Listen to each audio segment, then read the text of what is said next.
The whisper shouldn't have been possible. Not from inside a closed coffin. Yet there it was again, faint but unmistakable, cutting through the funeral home's artificial silence. I stood frozen, my hand clutching the rosary I'd brought to place with my granddaughter. Grammy, help. My heart stopped. That voice, Ivy's voice. I'd know it anywhere, having heard it countless times asking for bedtime stories or extra cookies. But Ivy was supposed to be dead. That's what Jasper and Delilah had told me 3 days ago, their faces painted with grief I now questioned. The whisper came again, weaker this time. I lurched forward, my arthritic fingers fumbling with the coffin's latches. They'd chosen a beautiful white casket for my 4-year-old granddaughter, with gold trim and pink silk lining. The kind of thing you'd expect from Delilah, always so concerned with appearances. The lid resisted at first, then gave way with a soft creak. I gasped.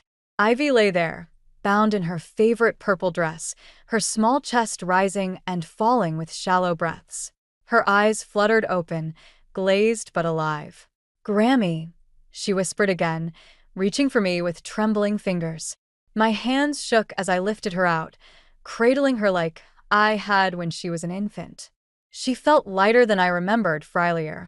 The funeral home's dim lighting revealed dark circles under her eyes and dried tears on her cheeks. "What did they do to you, sweetheart?" I asked, my voice barely steady.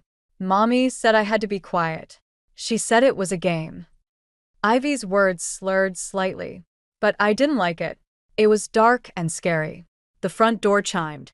Footsteps echoed through the building, the funeral director returning from his lunch break. I grabbed my coat from the chair and wrapped it around Ivy, my mind racing. "We couldn't stay here. Mrs. Everhart." The director's voice carried down the hallway. "Is everything all right in there?" I held Ivy closer, feeling her small heart beating against my chest. "We're fine," I called back, surprising myself with how calm I sounded. "Just saying goodbye. Take all the time you need." Ivy's fingers clutched my blouse. "Grammy, I'm scared." "Don't be, baby. Grammy's got you now." I kissed her forehead, tasting the powder they'd used to make her look dead for the viewing. My son and his wife had planned to bury their own daughter alive. The thought made my stomach turn. My phone buzzed, a text from Jasper. "Mom, where are you? The service starts in an hour." I didn't reply.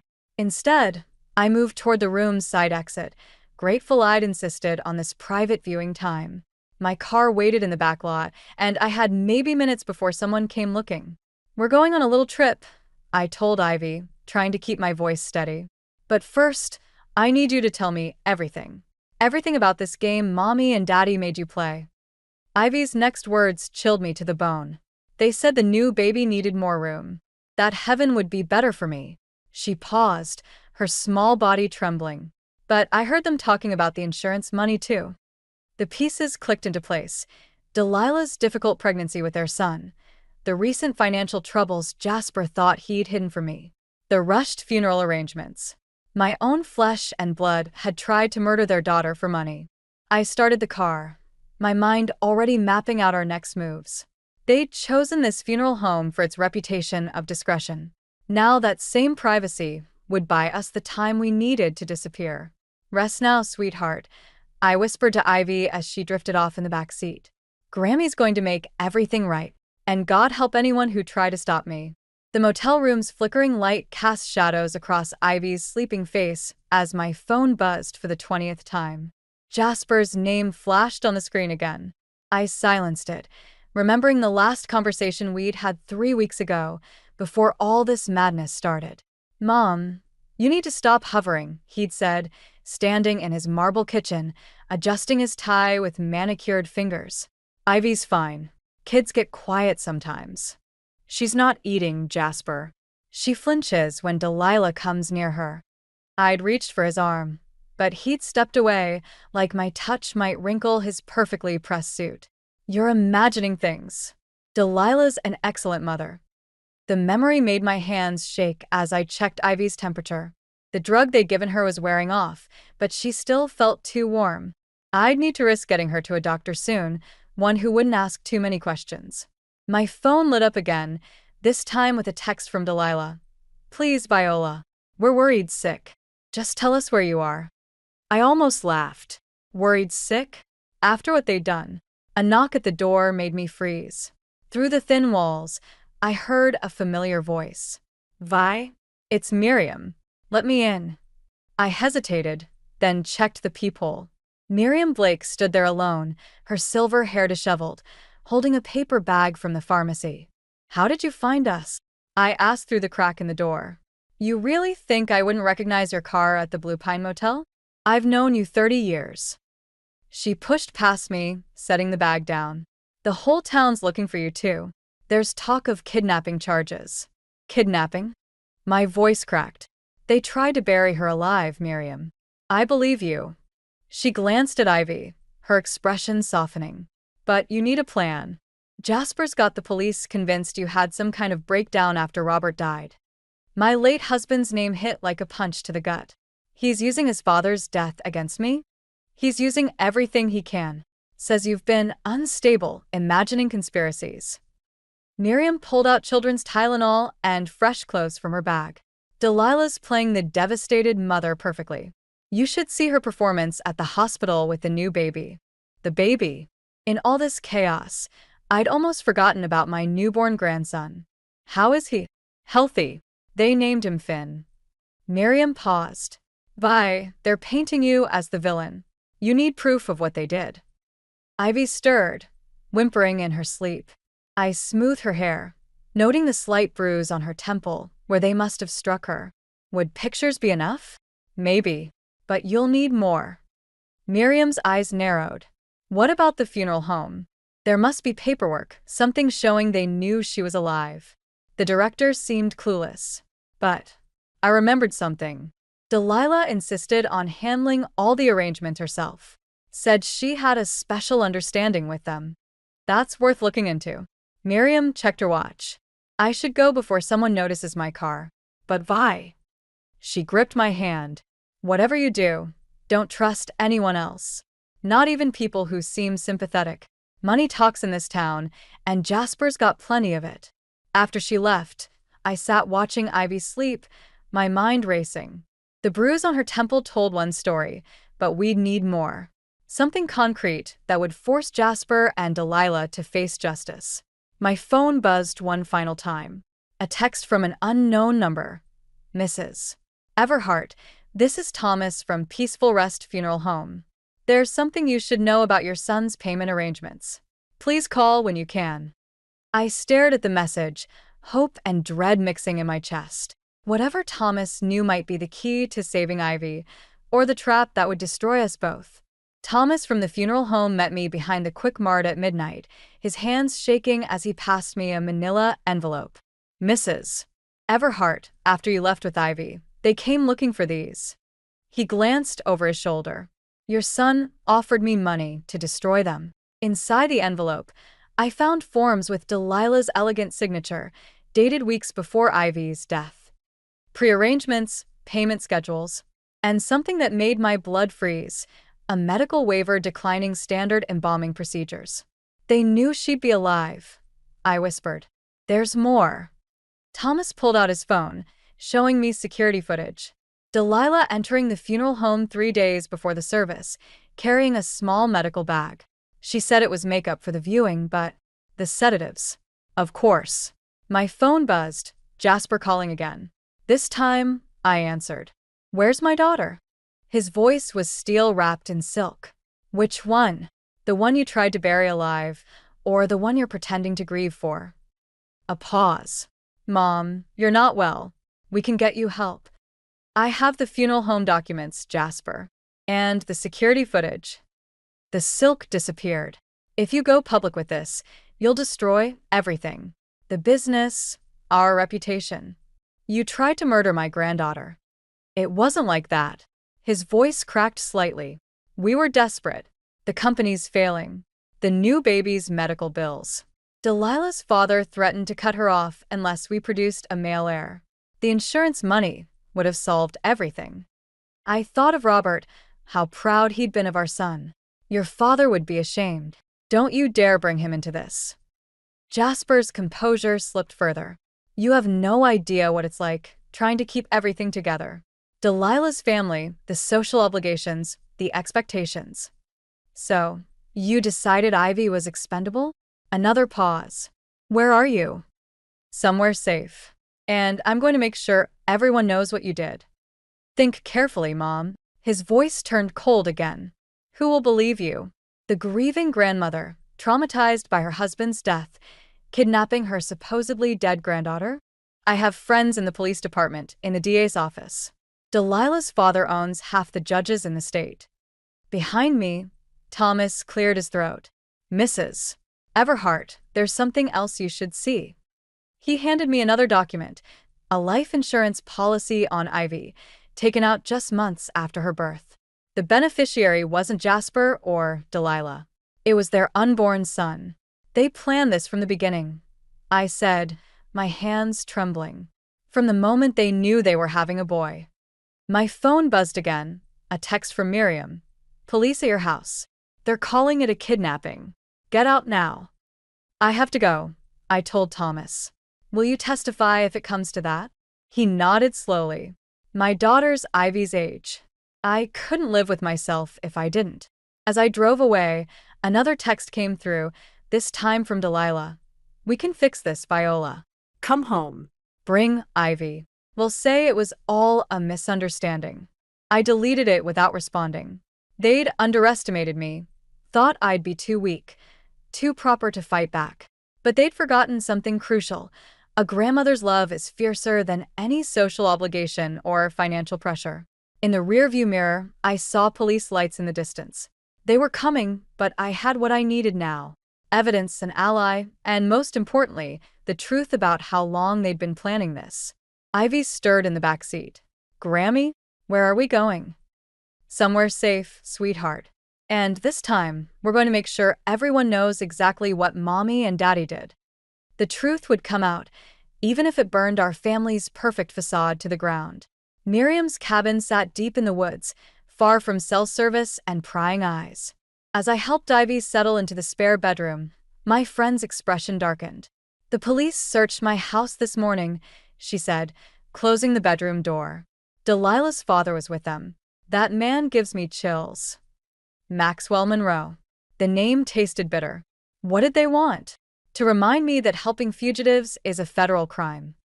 Miriam's hands trembled as she poured coffee. Vi, there's something else. They're saying Robert's death wasn't an accident. The mug slipped from my grip, shattering on the floor. My husband's car accident had happened 6 months ago, just after he'd discovered discrepancies in Jasper's company accounts. They're suggesting I killed Robert and kidnapped Ivy because I'm unstable.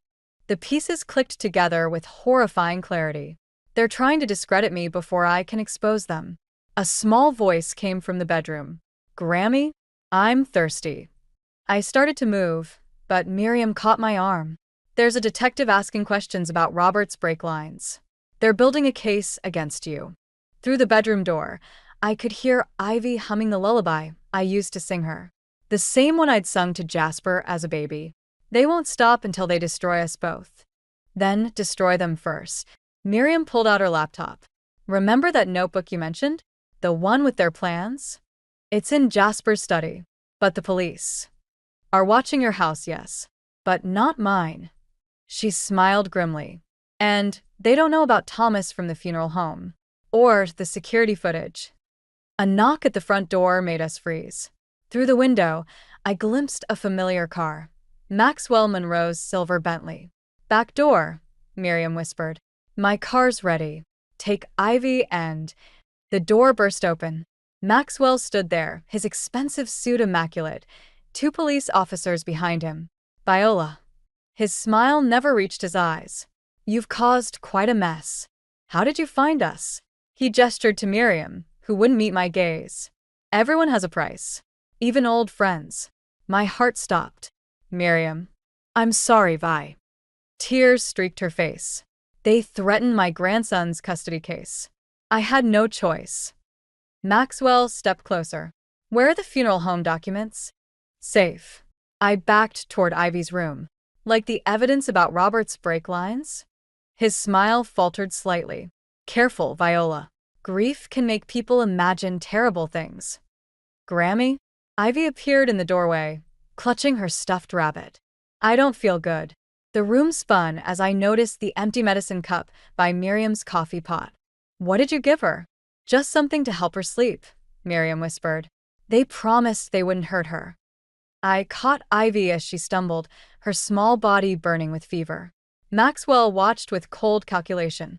You can't fight this, Viola. The police, the courts, they'll believe what we tell them. But there's another way. He pulled out his phone. Sign custody of both children over to Jasper and Delilah. Admit to your breakdown. We'll ensure you get treatment instead of prison. Ivy grew heavier in my arms, her breathing shallow. Whatever they'd given her was more than a sleeping pill. She needs a doctor, I pleaded. Sign the papers first. In that moment, I saw what I'd been missing. This wasn't just about money or social standing. This was about power, the power to break people, to make them bend. I thought of Robert, of his final phone call about the company's books, of Jasper's desperate ambition and Delilah's perfect facade. I'll sign, I said, watching Maxwell's triumphant smile. But first, let me tell you about the evidence I mailed to the FBI this morning. The smile vanished. Behind him, one of the officers shifted uncomfortably, and I realized the game wasn't over yet. It was just beginning. The emergency room's fluorescent lights cast harsh shadows as doctors worked on Ivy. I sat in the waiting room, Maxwell's words echoing in my head. The FBI won't find anything, but they might find Robert's real killer. Officer Sarah Chin approached, her badge glinting. She'd been one of the officers at Miriam's cabin, but something in her expression had changed. Mrs. Everhart. She sat beside me, keeping her voice low. I pulled the brake line report from your husband's accident. The cut was professional, not random. I gripped the armrest. Why are you telling me this? Because Maxwell Monroe made 3 calls to a burner phone the day before Mr. Everhart died. She glanced around. And because my sister lost custody of her kids to her wealthy ex-husband last year. Money talks in this town, but sometimes it says too much. The treatment room door opened. The doctor approached, his face grave. The sedative was mixed with something else. We're still running tests, but... My phone buzzed. Jasper. How's my daughter? I stepped away to answer. You mean the one you tried to kill, or the one you're poisoning now? Mom, stop being dramatic. Ivy just had a bad reaction to some medicine. His voice wavered slightly. Sign the custody papers. Let us fix this. Like you fixed Robert's brake lines? A long pause. Dad's death was an accident. Was it? Or did he find something in those company books? You don't understand what's at stake. Jasper's composure cracked. Delilah's father. He owns everything. The company, the house, our future. We just needed to give him what he wanted. A grandson instead of a granddaughter? Mom, please. He's watching the hospital. If you don't sign those papers. The line went dead. Officer Chin appeared beside me, her expression urgent. Mrs. Everhart, Maxwell just entered the building. And he's not alone. Through the emergency room windows, I saw Delilah getting out of a car, cradling baby Finn. Her perfect makeup couldn't hide her red-rimmed eyes. Your daughter-in-law looks scared, Chin observed. She should be. I watched Delilah hurry inside. She just had a baby, and her father's willing to poison a 4-year-old. Mrs. Everhart. The doctor returned. Ivy's asking for you. And... He hesitated. She's saying something about a notebook under Daddy's desk. Suddenly, Delilah's fear made sense. The notebook I'd mentioned to Maxwell, the one I hadn't actually sent to the FBI, must still be in Jasper's study. And it contained more than just their plans for Ivy. Officer Chun, I need a favor. I pulled out my phone, showing her Thomas's security footage. Get this to someone we can trust. And keep Maxwell away from Ivy's room for 10 minutes. She nodded, understanding. What about your daughter-in-law? I watched Delilah pacing near the entrance, clutching Finn like a shield. Send her to me. It's time she chose between her father and her children. The hospital intercom crackled. Code blue. Pediatric emergency. Medical staff rushed past as Chen slipped away, leaving me alone with my decision. In Ivy's room, monitors beeped steadily. She looked so small in the hospital bed, her favorite rabbit clutched tight. On the chair beside her lay Delilah's designer handbag, forgotten in her rush to get help. Inside, I found her phone unlocked. On the screen, a draft email to the FBI sat unsent, detailing everything: Robert's murder, the insurance fraud, Maxwell's corporate crimes. Footsteps approached. I had seconds to decide: delete the evidence of Delilah's almost betrayal, or use it to drive the final wedge between father and daughter. The door opened. Delilah entered Ivy's hospital room alone, Finn cradled against her chest. Her mascara had run, leaving dark trails down her cheeks. They're going to kill her, aren't they? I held up her phone with the unsent FBI email. Like they killed Robert? She sank into the chair, trembling. I didn't know about Robert. Not until after. But Ivy. Her voice cracked. Daddy said it would be peaceful, that she wouldn't feel anything. And you believed him? I believed I didn't have a choice. She looked down at Finn. He owns everything. The house, the company, our future. When the prenatal test showed a boy. She stopped, choking back tears. The monitors tracking Ivy's vitals beeped steadily. Through the window, I saw Maxwell talking to hospital security, showing them papers, probably a court order. Your father's coming for both children, I said. Are you going to let him? Delilah's fingers tightened around Finn.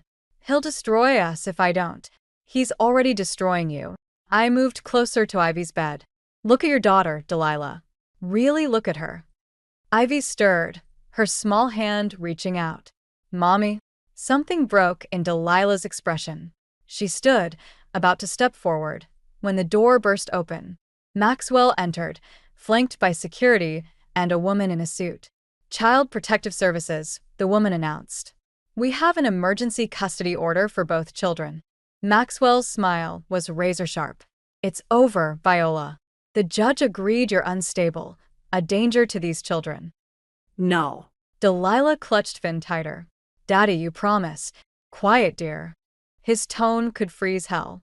The orderlies will help you hand over the baby.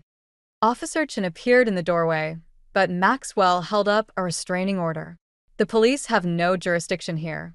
This is a family court matter. I watched helplessly as security approached Ivy's bed. All our evidence, all our plans, none of it mattered against Maxwell's power and money. Then Ivy spoke, her voice surprisingly clear. Mommy, tell them about the special book. Maxwell froze. Delilah's eyes widened. The one under Daddy's desk, Ivy continued, with all the numbers and names. I saw the flash of fear cross Maxwell's face. The notebook, not just evidence of their plan for Ivy, but apparently something much bigger. Delilah, Maxwell warned, remember what's at stake. She looked at Ivy, then at Finn, then at her father. Years of manipulation and control played across her face. Mrs. Monroe, the CPS worker stepped forward. Please hand over the baby. Delilah stood, walking toward her father. For a moment, I thought she'd surrendered. Then she turned to Officer Chen. I want to make a statement, she said, her voice shaking but firm. About Robert Everhart's murder. About the notebook. About everything. Maxwell lunged for her, but security grabbed him instead of us. In the chaos, I saw his mask finally crack, revealing the monster beneath. You ungrateful little. He stopped, composing himself. Fine. Tell them. But remember, that notebook implicates Jasper too. Are you ready to send your husband to prison? The room fell silent except for the steady beep of Ivy's monitors. Delilah looked at me, tears streaming down her face. I'm sorry, she whispered. And then she handed Finn to Maxwell. The CPS worker moved toward Ivy's bed as Delilah fled the room, her sobs echoing down the hall. Maxwell's triumph was complete. I had failed. Failed Robert, failed Ivy, failed everyone. As they prepared to take my grandchildren, I realized this wasn't about justice anymore. It wasn't even about revenge. It was about survival. And sometimes, to survive, you have to be willing to burn everything down. I reached for my phone, my fingers hovering over a number I'd sworn never to call. Robert's brother. The FBI agent we'd cut ties with years ago over a family feud. Sometimes the devil you know is better than the one wearing your father-in-law's face. FBI agent Marcus Everhart arrived as Maxwell was loading Finn into his car. My brother-in-law hadn't aged well. Grief had carved deep lines around his eyes since Robert's funeral. That's far enough, Monroe. Marcus's badge glinted in the hospital parking lot lights. We have a warrant for those financial records your granddaughter mentioned. Maxwell's smile didn't waver. Agent Everhart. Still bitter about losing the family fortune to your younger brother? Actually, Marcus pulled out his phone. I'm bitter about this. He played an audio file, Jasper's voice trembling. Dad found the offshore accounts. Maxwell said he'd handle it. The baby carrier slipped from Maxwell's grip. Officer Chen caught it before it hit the ground, whisking Finn to safety. Where did you get that? Maxwell's composure cracked. From me. Jasper emerged from the shadows, looking older than his years. I recorded everything after Dad died. I just couldn't face what I'd done. I stepped forward. You knew? All this time? I thought I could protect them another way. Jasper wouldn't meet my eyes. Keep playing along until I had enough evidence. But when Delilah suggested the insurance plan for Ivy, you let them try to murder your daughter. I didn't know they'd actually do it. His voice broke. I thought if I stalled long enough, but then I heard Ivy crying in the coffin. Maxwell lunged for his car, but Marcus was faster. As they grappled, something fell from Maxwell's jacket, a syringe, identical to the one that had poisoned Ivy. Evidence, Officer Chen said, bagging it. Plus the notebook your wife just delivered to the station, Mr. Everhart. Quite detailed about both the murder and the financial fraud. Delilah appeared in the hospital doorway, holding Ivy's hand. Our eyes met across the parking lot. No words needed. She'd chosen her children over her father's empire. You ungrateful parasites, Maxwell spat as Marcus cuffed him. I gave you everything. No. Jasper's voice was quiet. You took everything. My father, my daughter, my soul. He turned to me. Mom, I know I don't deserve forgiveness. You're right. I watched Chen load Maxwell into a patrol car. You don't, Grammy? Ivy's small voice cut through the tension. Can we go home now? Home. Not the mansion Maxwell had bought them. Not the perfect facade they'd maintained. Home was my small house by the lake, where Robert and I had raised Jasper, where Ivy had learned to walk. Your father has some explaining to do first, Marcus said, his tone professional despite everything. About Robert's murder, the company fraud, all of it. Jasper nodded, broken but somehow lighter. I'll tell you everything. And then, Delilah asked, still holding Ivy's hand. Then we rebuild, I said, taking Finn from Chen. Not the lies or the pretense. Something real. As police lights painted the night red and blue, I held my grandson close, watching my son being led away in handcuffs. Justice had come at a terrible price, one generation's sins cascading into the next. Mom, Jasper called back. The night Dad died. He said something. He said you were right about Maxwell all along. That's why he was coming to tell you about the accounts. The last piece clicked into place. Robert had been driving to my house that night, choosing truth over money, family over facade. Like father, like son, just too late to prevent the damage. Ivy tugged my sleeve. Grammy, I'm tired. Me too, sweetheart. I gathered my grandchildren close, feeling the weight of victory and loss. Let's go home. Behind us, Maxwell's empire crumbled into handcuffs and evidence bags, while ahead, the long road of healing beckoned. 6 months later, I sat on my lakeside porch, watching Ivy teach Finn to blow bubbles. The autumn leaves painted the water gold and crimson, like nature's way of turning the page. The newspaper on my lap carried Maxwell Monroe's sentencing, 25 years for Robert's murder, fraud, and attempted murder of Ivy. His empire had crumbled, taking down corrupt judges and officials with it. Officer Chun had been promoted for her role in the investigation. More bubbles, Grammy. Ivy called, her laughter carrying across the yard. The nightmares had mostly stopped now, though she still slept with her door open. Delilah appeared from inside, carrying coffee.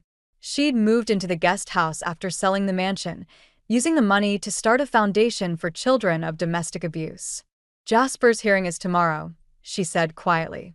I nodded. My son had pleaded guilty to lesser charges in exchange for his testimony against Maxwell. The prosecutor had recommended leniency, citing his eventual cooperation and the years of manipulation he'd endured. Will you go? Delilah asked. I don't know. I watched Finn wobble on unsteady legs, reaching for his sister's bubbles. Sometimes forgiveness feels like betrayal. Mom? Jasper's voice startled me. He stood at the garden gate, thinner than I remembered, wearing an ankle monitor. Part of his pre-sentencing arrangement.